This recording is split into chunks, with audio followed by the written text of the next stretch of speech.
साल खत्म होने से पहले अगर किसी एक कोर्ट रूम मोमेंट ने पूरे जुडिशियल सिस्टम को हिला दिया है तो वो है chief justice of India Suryakant का वो स्टेटमेंट जहां उन्होंने कहा कि जजेस सिक्सर्स मार रहे हैं। और ये समझना बहुत जरूरी है कि ये सिक्सर्स किसी तारीफ के लिए नहीं था, ना ही कोई अप्रिशिएशन थी। ये एक डांट थी, एक वार्निंग थी और एक स्ट्रॉन्ग मैसेज था सिस्टम के अंदर बैठे लोगों के लिए। जब सीजीआई ये कह रहे थे तो वो जजेस की बैटिंग की तारीफ नहीं कर रहे थे, बल्कि ये बता रहे थे कि रिटायरमेंट से जस्ट पहले कुछ जजेस ऐसे हैवी इम्पैक्ट ऑर्डर्स पास कर रहे हैं जैसे उन्हें लगता हो कि अब उनसे कोई सवाल नहीं पूछेगा। और इसी लाइन ने एक पूरे केस को नॉर्मल सर्विस मैटर से उठाकर एक नेशनल कन्वर्सेशन बना दिया है। अभी मामला सुप्रीम कोर्ट के सामने तब आया जब मध्य प्रदेश के एक डिस्ट्रिक्ट जज ने हाई कोर्ट के सस्पेंशन ऑर्डर को चैलेंज करते हुए रिट पिटिशन फाइल की। बेंच जिसमें कि CJI Suryakant, justice Joymalya Bagchi and Vipul Pancholi शामिल थे, इस पिटिशन पर सुनवाई कर रहे थे। जज का कहना था कि उन्हें बिना किसी सॉलिड वजह के सस्पेंड कर दिया गया और वो भी रिटायरमेंट से कुछ दिन पहले। ये टाइमिंग ही काफी था इस केस को सेंसिटिव और सीरियस बनाने के लिए। अब जज की तरफ से सीनियर एडवोकेट विपिन संघी कोर्ट में अपीयर हुए। उन्होंने बताया कि पिटिशनर एक हाईली रेप्यूटेड जुडिशियल ऑफिसर है जिनका करियर रिकॉर्ड काफी स्ट्रॉन्ग है और एनुअल कॉन्फिडेंशियल रिपोर्ट्स भी अच्छे रहे हैं। सीनियर एडवोकेट संघी ने कहा कि दो no reasons for mention for the suspension as per the press reports, it was passed on the basis of 2 judicial orders. यानी सस्पेंशन का बेस सिर्फ 2 जजमेंट्स बताए जा रहे हैं, कोई और मिसकंडक्ट नहीं। यही से एक बेसिक लीगल प्रिंसिपल सामने आता है। सीनियर एडवोकेट संघवी ने कोर्ट को याद दिलाया कि for judicial orders there can not be any action. If an order is erroneous then it can be corrected by the appellate forum. ये जुडिशरी का एक सेटल्ड पोजीशन है। अगर कोई ऑर्डर गलत है तो अपील होती है, पनिशमेंट नहीं। अगर जजेस को हर गलत ऑर्डर पर डिसिप्लिनरी एक्शन का डर हो तो वो फ्री माइंड से डिसीजन कैसे देंगे। लेकिन इसी आर्गुमेंट पर सीजे सूर्यकांत ने एक ऐसा सवाल पूछ लिया जो सीधा इशू के सेंटर पर जाकर लगा है। उन्होंने कहा कि merely because the orders are erroneous, disciplinary actions cannot be taken. But if the orders are palpably based on some dishonest or extraneous considerations, then why not? ये सिर्फ एक काउंटर क्वेश्चन नहीं था, ये एक बाउंड्री लाइन ड्रॉ करना था गलती और बदनीयत के बीच। इसी कंटेक्स्ट में सीजीआई ने वो स्टेटमेंट दिया जिसने हेडलाइंस बना दी। उन्होंने कहा कि it is becoming a growing trend that जजेस before retirement start passing so many orders. ये ऑब्जर्वेशन किसी इंडिविजुअल जज पर नहीं बल्कि एक पैटर्न पर थी। और जब सीनियर एडवोकेट संघी ने कहा कि पिटिशनर एक अपराइट जज है, तब भी बेंच सैटिस्फाई नहीं हुई क्योंकि कंसर्न इंडिविजुअल नहीं इंस्टीट्यूशनल था। बेंच ने पूछा कि कौन से ऑर्डर्स पास किए गए थे। जवाब आया कि ये माइनिंग एक्टिविटी से रिलेटेड था जहां रॉयल्टीज और पेनल्टीज की रिकवरी पर स्टे दिया गया था। इस पर सीजीआई ने तुरंत सवाल किया, mining royalties running into how many crores. ये सवाल सिर्फ पैसों का नहीं था बल्कि पब्लिक इंटरेस्ट और रेवेन्यू लॉस का था।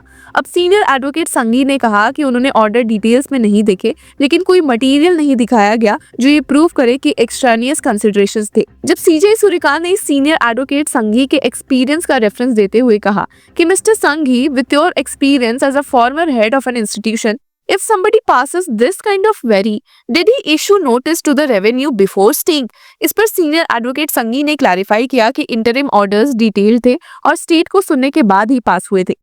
केस का एक और इम्पोर्टेंट फैक्चुअल एंगल था रिटायरमेंट का। पिटिशनर का ओरिजिनल रिटायरमेंट डेट 30 नवंबर 2025 था, लेकिन सुप्रीम कोर्ट के नवंबर 20 के ऑर्डर के बाद मध्य प्रदेश के जजेस की रिटायरमेंट एज एक्सटेंड होकर 30 नवंबर 2026 हो गई। लेकिन सस्पेंशन ऑर्डर 19 नवंबर को ही पास हो चुका था, यानी एक्सटेंशन से एक दिन पहले। इस स्टेज पर सुप्रीम कोर्ट ने सस्पेंशन ऑर्डर में इंटरफेयर करने से मना कर दिया। कोर्ट ने कहा कि इस वक्त कोई वैलिड ग्राउंड नहीं है इंटरफेरेंस का, लेकिन बेंच ने पिटिशनर के कंडक्ट पर भी स्ट्रॉन्ग डिस्प्लेजर दिखाया। जज ने सस्पेंशन के रीजंस जानने के लिए हाई कोर्ट के अगेंस्ट आरटीआई एप्लीकेशन फाइल कर दी थी, जो सुप्रीम कोर्ट के अकॉर्डिंग बिल्कुल गलत अप्रोच थी।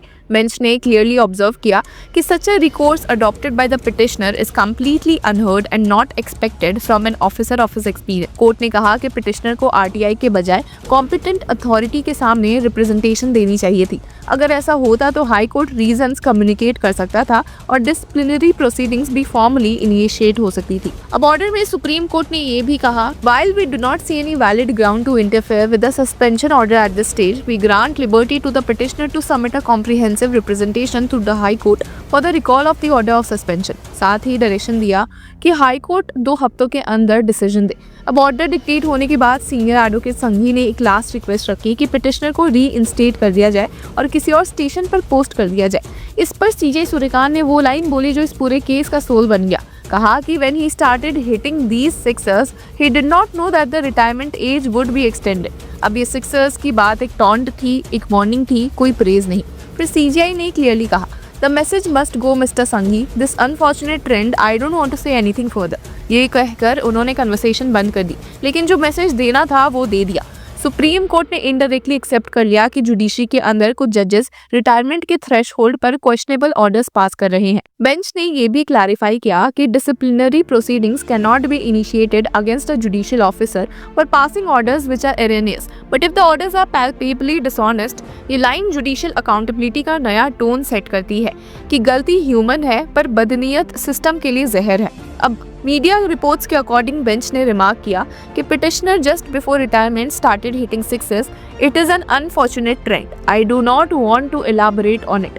ये इलैबोरेशन ना करना भी बहुत कुछ कह गया, शायद इसलिए क्योंकि जो अंदर हो रहा है उस पर बोलना ज्यादा सिस्टम को एक्सपोज कर देता। अब इस पूरे केस का सबसे हार्ड टेक अवे ये है कि जुडिशियल इंडिपेंडेंस का मतलब फ्री पास नहीं होता। जजेस को प्रोटेक्शन इसलिए मिलता है ताकि वो बिना प्रेशर के काम कर सके, लेकिन अगर पावर का मिसयूज होता है तो सुप्रीम कोर्ट खुद मैसेज देने से पीछे नहीं हटता। सीजीआई सूर्यकांत का ये स्टैंड एक क्लियर रिमाइंडर है कि गैवल हाथ में हो या रिटायरमेंट के बिल्कुल करीब हो, अकाउंटेबिलिटी कहीं नहीं जाती। और शायद इसीलिए साल खत्म होने से पहले ये एक ऐसा लेसन बन गया है जो सिर्फ जजेस ही नहीं, पूरे जस्टिस डिलीवरी सिस्टम को याद रहने वाला है। आज जब पब्लिक ट्रस्ट जुडिशरी पर टिका हुआ है, तब सुप्रीम कोर्ट का ये ऑब्जर्वेशन एक स्ट्रॉन्ग सिग्नल देता है कि सिस्टम अपने अंदर के फ्लॉज को देखने और सुधारने के लिए रेडी है। और शायद इसीलिए साल खत्म होने से पहले ये एक ऐसा लेसन बन गया है जो सिर्फ जजेस ही नहीं, पूरा जस्टिस डिलीवरी सिस्टम याद रखेगा। तो व्यूअर्स, इस पूरे मुद्दे पर आपकी क्या राय है? Do let us know in the comment section. Until then keep following law चक्र।